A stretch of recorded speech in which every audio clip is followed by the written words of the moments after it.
Ce week-end, ces manifestants protestaient contre le tracé du futur bus à haut niveau de service prévu par le conseil départemental et la région. Un bus qui est censé passer au beau milieu de terres agricoles.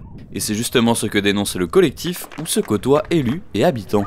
Au moment où la France, dans 4 semaines, reçoit la COP21, c'est-à-dire la conférence sur le climat à Paris, enfin au Bourget d'ailleurs, tout près d'ici, continuer avec des projets qui ont comme conséquence d'artificialiser des terres agricoles, d'expulser des agriculteurs de terres agricoles qui en plus sont des bonnes terres agricoles. C'est absurde, totalement absurde. Donc qu'il y ait encore des élus pour continuer à défendre ce type de projet, c'est complètement irresponsable. Pour se faire entendre, les manifestants viennent planter leurs pancartes le long de ce terrain.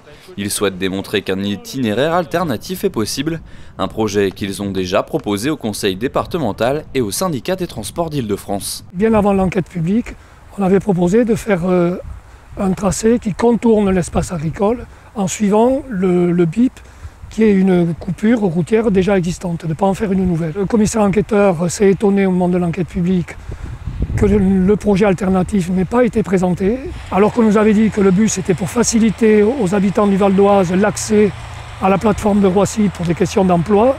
On s'aperçoit que là, maintenant, aujourd'hui, c'est le début de la zone d'activité. Un bus qui symbolise pour le collectif le début du projet Europa City, un vaste centre commercial et de loisirs. Et si aucun accord n'est trouvé, le collectif pour le triangle de Gonesse affirme vouloir saisir le tribunal des référés pour demander la suspension des travaux.